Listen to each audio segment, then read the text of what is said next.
The New York Knicks are making moves as they've once again sent Pacôme Dadiet down to the G-League, while also Tom Thibodeau has gone out there and has revealed his plans for what the New York Knicks are going to be doing with Precious Achiuwa and Jericho Sims and this bench unit as a whole, and we're going to break this down. So what's up, guys? Welcome back to Knicks Digest. It's Chris here, and if you guys are liking the content, make sure to subscribe. It helps the channel out a bunch. 25% of viewers are subscribed. Let's get those numbers up. But also, we're here to talk about basketball, so we're going to jump right into things. Pacôme Dadiet has been in and out of the G-League since last week, and that's something that's probably going to continue for the majority of this NBA season. When Dadiet was picked, he took a discount on his rookie contract, only taking 80%, which is the lowest that he could possibly take, so the New York Knicks would have trade flexibility. This was the only way for Pacôme to go in the first round of the NBA draft. The Knicks were the team that wanted him. They had a ton of interest in Pacôme. They also were interested in Tyler Kolek, but knew Kolek was not going to take the discount, so they held off to take Tyler Kolek in the second round. They got the best of both worlds, took Pacôme Dadiet, and now Dadiet is being in and out of the G League, what many of us expected him to be. He's a 19-year-old who obviously is someone who isn't here to produce right now. And given he's been a lot better than most people have expected for a project pick, his defense has looked very good when it was highlighted that his defense might not be very good.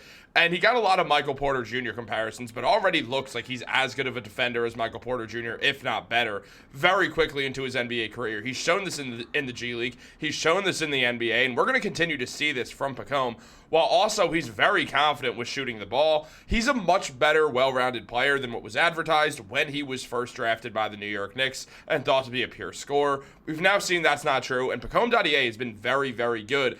Now, Tom Thibodeau discussed Pacôme getting dropped down there, and we'll look at that in a minute. But CBS Sports discussed Pacôme also going back to the G League, as they announced yesterday.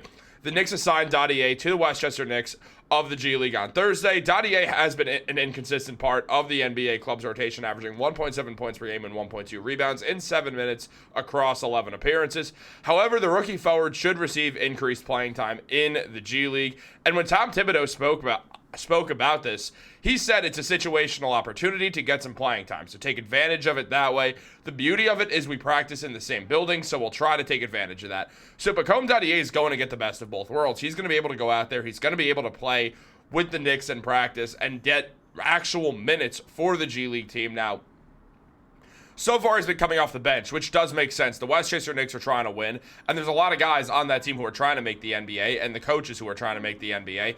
So they know that it's not smart to just throw a guy right into the starting lineup when he doesn't exactly have chemistry with these guys. It makes sense to bring Pacôme off the bench, essentially, is what I'm saying. Now, Pacôme played very well in his debut. Now, he only went 4 for 13, but he shot 2 for 6 from 3. I can't speak right now. And had 12 points, 6 rebounds, 3 assists, 4 steals, and a block. Pacôme Dadiet went out there and showed that he is a very solid player, and getting him minutes in the G League is a very good idea because it's going to get his confidence higher, and it's better off that you're playing a guy in the G League than letting him sit at the end of the bench. They're not going to get any better sitting at the end of the bench. They're better off playing, making mistakes in game, having good things happen in game, learn more about himself as a player overseas. Because for him, this is overseas. Remember, he's from France, so he's in a new world where he's a 19-year-old. Like, let's flip it. Imagine if you're around the age of 19 or were recently 19 like myself. I'm 23 years old. 19 was not that long ago. I like how I said that like I'm 45, but that's not the point. Look, you get drafted and then you get shipped across the world to go play basketball. It's a very strange experience. I mean, I did that video on Cameron Payne talking about playing in China and how that was a crazy experience for him and how it motivated him to never get out of the NBA again. And now we're seeing Pacôme Dadiet, who, to be at the top of the level, he has to go across seas because he's from France, as I said 10 million times already for some reason, like you guys can't tell by his name or don't know already. But with Pacôme, it's very clear that this is a new world for him, and he's looked very, very comfortable. He looked comfortable in the Summer League, given he didn't play very well. He looks very comfortable in the G League, and he's looked comfortable at the NBA level, especially in preseason when he had that game where he hit a bunch of threes, and he got in the first game of the NBA season. We've seen Pacôme Dadiet play very well when he's given the chance to play well, and he is a long-term plan for the New York Knicks, and that's not going to change anytime soon. So Pacome is just doing his thing, and I love what we're seeing from him. He should be in the G League. As mentioned, he averages 1.7 points and 1.2 rebounds with half an assist while shooting 33% from the field and 42% from three. Obviously, these are in such limited minutes. A lot of it's been garbage time outside of the very beginning of the season where he played the first game because, well, frankly, they needed bodies. Everyone on the Knicks was injured, and this was pre-Matt Ryan, and basically the Knicks had like 9 guys to play. Like, they had 9 or 10 guys who were healthy and able to play, so they got ransacked by the Celtics that game anyway, but it doesn't matter. That never happened. We're just going to pretend like it didn't. But Pacome is also recently 19. Like, he got drafted as an 18-year-old. The guy is young. He's got a lot of potential, and I love what we're seeing from him, and I look forward to seeing more from Pacome Dadiet. But that's not all that we have to talk about today because Tom Thibodeau also spoke about some rotational plans, especially in the way that it affects Precious Achiuwa. Achiuwa just came back from injury and played his first game last night against the Charlotte Hornets.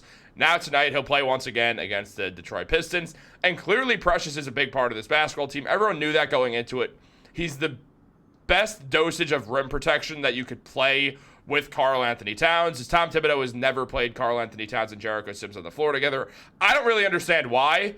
I think it makes no sense. But to each their own, I guess, Tibbs. Now, Achiuwa got 12 minutes in his first game back, went 1 for 4, 0 for 1 from 3, had 2 points, had a good plus-minus, the best plus-minus off the bench outside of Deuce McBride. And aside from the obvious problem of the Knicks beating the Hornets by 24 points and Mikal Bridges playing the entire game and the bench playing absolutely no minutes whatsoever, Precious is clearly going to be one of the bigger parts of this bench, already getting the second most minutes off the bench, and hopefully Tibbs knocks it off with this weird play that he's doing. But we're going to see about that. Now, Tibbs was asked because, if you could see here, Jericho Sims only played 3 minutes. Sims has been a big part of this team. He's essentially been the 7th man all season. Precious comes back. Now Sims is not there. And Tibbs was asked if, now that Precious is back, if Sims is not going to be playing, and Tibbs said that he just didn't like the energy of the group, so they started searching for something that could get them going. So you've got to make sure that you're getting things done out there. Essentially, he kind of hinted at the fact that he will play Jericho Sims with Precious Achiuwa, that Achiuwa will play the power forward spot, something he's very comfortable at. It kind of seems like Achiuwa would rather be a power forward than a center, though he's happy to do anything that helps the team win. He's been an awesome player under Tom Thibodeau. Tibbs clearly loves him. Jericho Sims and Precious Achiuwa have played on the court together, and I expect them to keep playing on the court together for the foreseeable future. So it's just a matter of working that all out and seeing what happens and how the rotation works, and that falls on Tom Thibodeau. He's going to have to figure this out, especially considering the fact that he's not using the bench, and the bench is vital to winning. I mean, it's not even a bad bench, given Cameron Payne's out right now. Obviously, the Landry Shamet stuff, if he comes back, that'll be helpful. But you have Deuce McBride, who's been an awesome bench piece, and he's getting actual bench minutes. But then you see other guys like Achiuwa getting the second most minutes at 12 in his first game back all season from an injury, and you're not playing anyone else. I don't care if you don't think your bench is good. You're playing the Charlotte Hornets without LaMelo Ball. It's not that hard to win that game, as the Knicks showed when they won by 24 points. I get we should be happy about the Knicks win, and I am happy that the New York Knicks won, and I expect the Knicks to beat the Detroit Pistons also. But this is not a sustainable way of playing. I've been saying this for a while, saying that I do believe it's going to stop, but it's still yet to stop, and it's showing no signs of slowing down. Mikal Bridges has never missed an NBA game, and because of that, Tom Thibodeau is riding that man pause like an absolute just lunatic. There's a reason why Mikal Bridges plays the most minutes in the NBA. He's very, very durable, but it doesn't matter. Everyone has a shelf life, and if he does not stop playing Mikal Bridges, there is going to be an injury that happens, and it's going to suck, and we're all going to turn on Tibbs very quickly if that happens, mind you. If players start getting injured, people are going to turn on Tibbs for the lack of bench usage. It felt like he got away from this, and now it's happening once again, and clearly it's just not going to be sustainable to winning basketball games. I mean, this is the early regular season. There's still time for the Knicks to stop playing these guys, and they can rest and get it all back, but you cannot play these guys this many minutes. I'm happy he didn't play Brunson that many, but Towns played 40, Mikal played 47, Josh Hart played 38. It's just not sustainable, and now that you got Achiuwa back, you should be using this as a way to play the starters less minutes, especially in games against the Charlotte Hornets, when you have guys at the end of your bench trying to make NBA careers for themselves, like Matt Ryan, whose career is hanging on by a thread right now. No disrespect to Matt Ryan, I just more mean he's a guy who's kind of a fringe NBA player. He's there to shoot threes and hit them, and his three-point shooting has not been excellent with the New York Knicks, and Tibbs has completely stopped giving him time because of that. Meanwhile, you have someone like an Ariel Hukporti who could play, but given with Jericho, with Precious, that's fine. And Tibbs is right. If it's not working, you don't have to do it. But at the same time, you got to play Jericho anyway, dude. Like, you got to play someone. You can't play 7 guys. It's just not going to work. It's not the playoffs. It's the middle of the regular season. We're a fourth of the way through the year. Let's not start this, Tibbs. It's a very, very, very, very, very, very bad idea. So hopefully he stops doing that, and hopefully you guys like this content, and make sure to subscribe. Now, Jericho Sims should have been playing more. I get the stats aren't that great, but the rim protection is very good. He has one of the best opponent field goal percentages at the rim, if not still the best. So he is someone who should play, but as we all know, it comes down to if Tibbs wants to play these guys. So let me know what you think down below. Is Tibbs going to keep doing this? What do you think of Pacome Dadiet being in the G League? Do you like this? Do you not like this? Do you want to see him as part of the rotation already? Do you want to see the Knicks figure out how to get another forward, maybe a TJ Warren or something? Though they'd have to do some salary gymnastics to get that done. As I said, I cannot speak today, guys. But let me know down below. Have a great day, and go Knicks.